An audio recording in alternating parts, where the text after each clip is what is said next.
Welcome to the Dusty Jobs podcast from Imperial Systems. Industry knowledge to make your job easier and safer.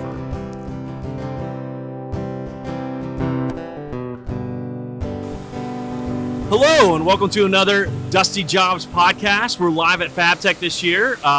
This year we have Jen Phillips as our resident artist, I guess, this year at Fabtech. We have a couple of your pieces in the booth. Thanks for coming. Yeah, and thanks for having me. It's been an exciting show. So if you hear some noise or you see some people in the background, it's because we're live. We're live here at the show. So, but Jen, tell me a little bit about yourself. How did you get in touch with Imperial Systems? Did we reach out to you? Is that right? Or yeah, so I believe it was Erin who found me on social media, maybe. Okay. Instagram or TikTok, kind of maybe seen one of my videos and found it interesting, I guess. She probably seen that I was into archery too. I know Jeremiah, owner of Imperial, is a big bow hunter, so maybe that, helped her get a hold of me. That's awesome. Yeah. That's awesome. So we had you make a piece for us, right? That's right. Yeah. So the eagle, it's in the booth today, actually. So if you're watching the video, there's a little picture of it there. But I'm sure we have some eagle. Pictures.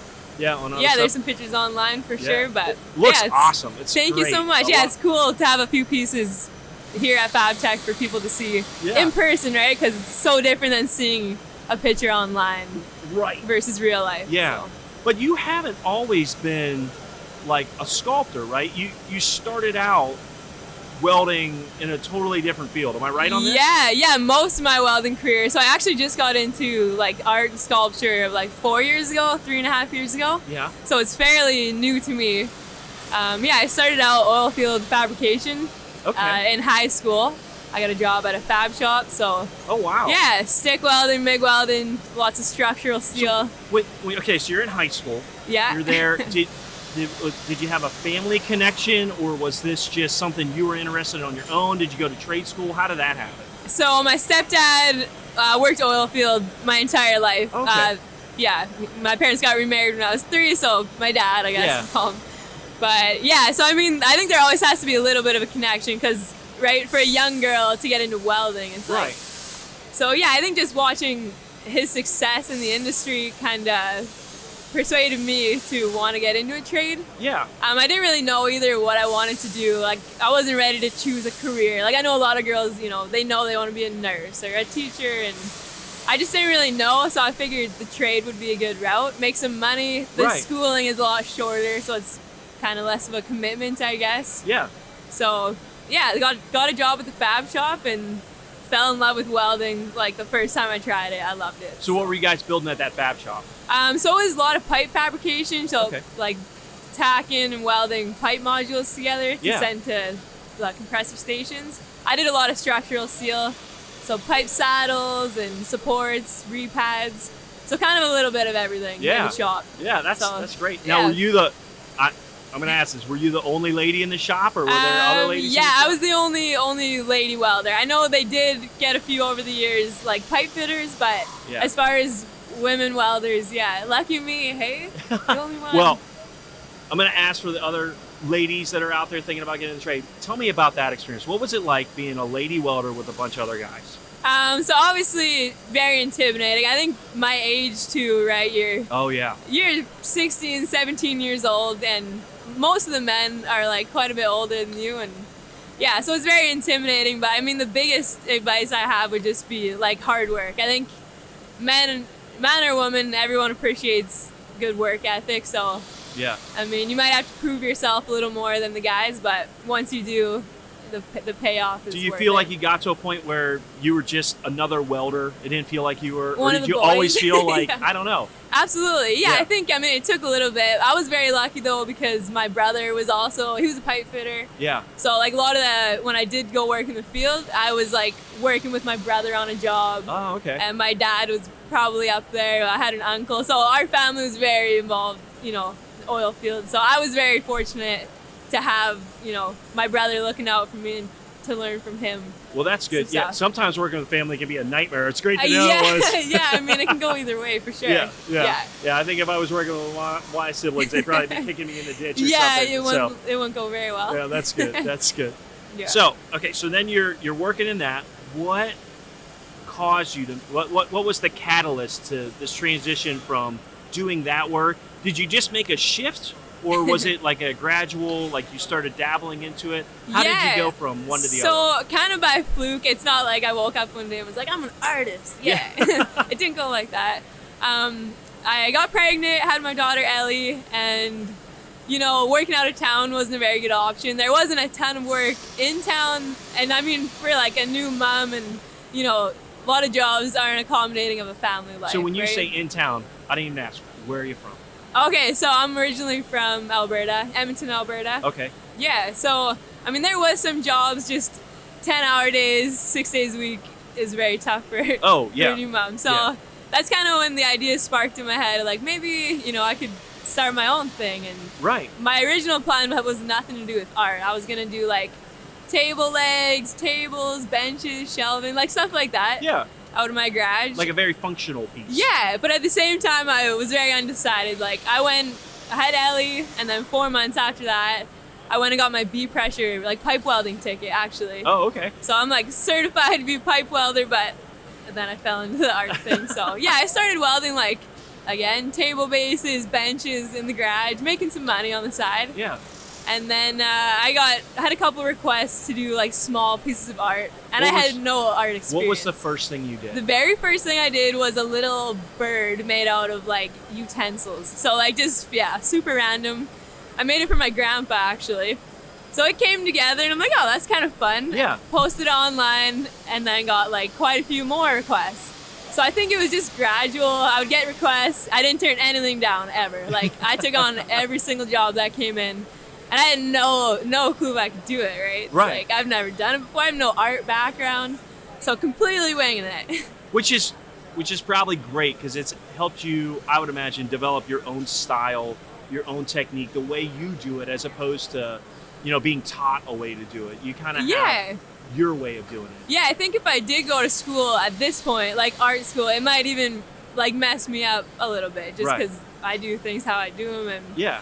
so yeah, I think commissions kept coming in and more of them, and then they were just getting bigger and bigger. And like even now, this past year has been a crazy as far as growth and learning, because I take on these jobs that are like way over my head, and I just kind of have to figure it out along the way. But like you said, you just work hard, put in the time, and figure it out. Yeah, it's trial and error, but lots of hard work and long hours, but it's worth it when you pull something off, right? You're like, holy shit, how did I do that? So what's your favorite piece you've done so far?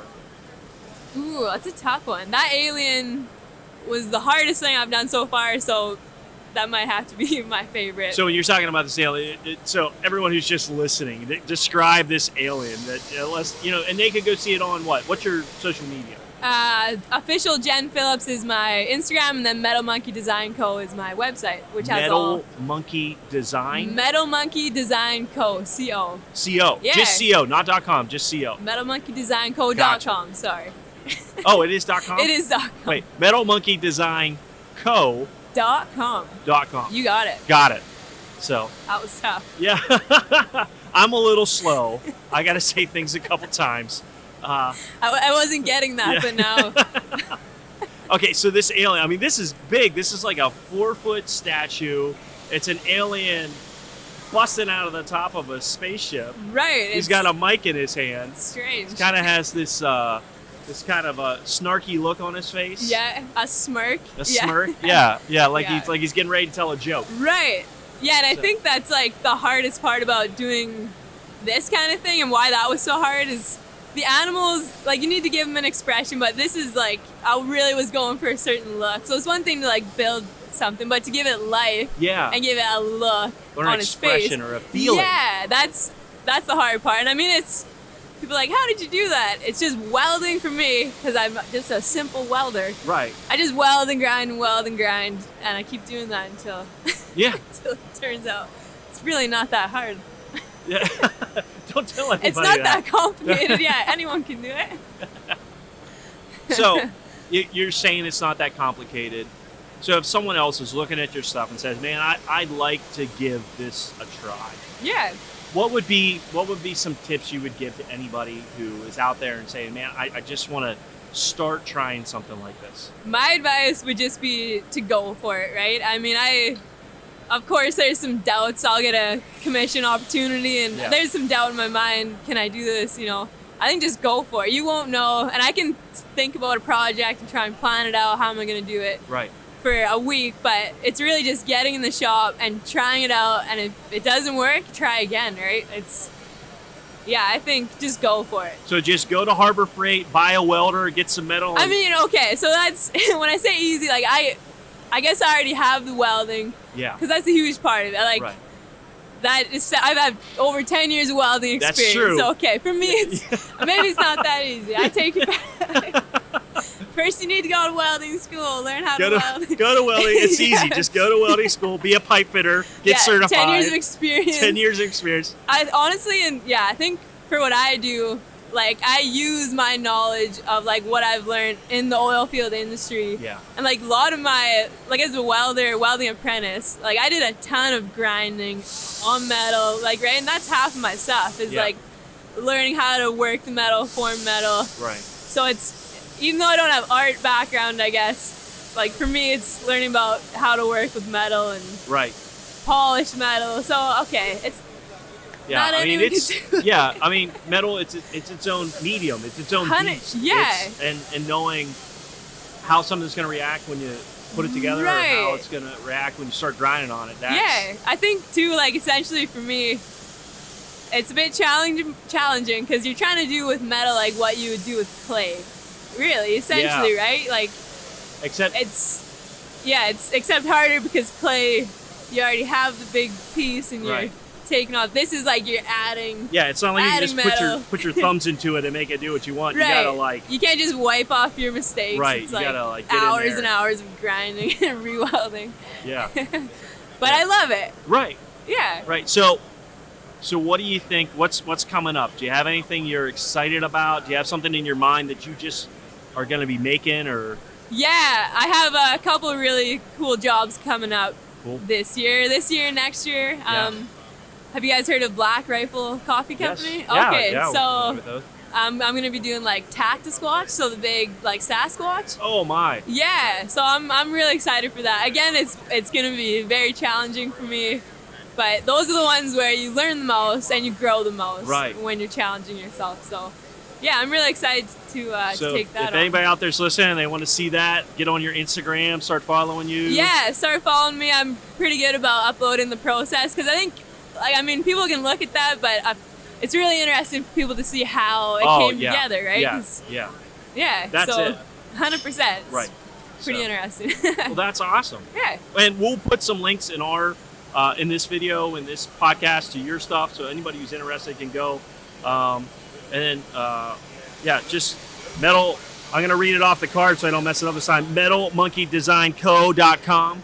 That's you. So you can go there and see everything you got going on. So, and awesome. You're still open to if people want to commission work? Absolutely. Yeah, I got some commissions open for next year, so hit me up if you want something done. Get in on this level because it's only going to get more expensive from here, right? Yeah, we hope so. We got to get those Christmas gifts. That's right. Christmas is coming. We got to take care of the kids, get the college funds going. That's right. That's right. Well, hey, thanks for coming out. We really appreciate having you at the show. Everybody, thanks for listening. You can follow us on Facebook, Instagram, LinkedIn, Snapchat. No, not Snapchat. Sorry. TikTok. What does a dust collection company upload on a Snapchat? I don't think we do. I think we do TikTok. We have a TikTok now. Okay. So, but follow us on all those. And until the next time we get to talk, stay healthy and stay safe.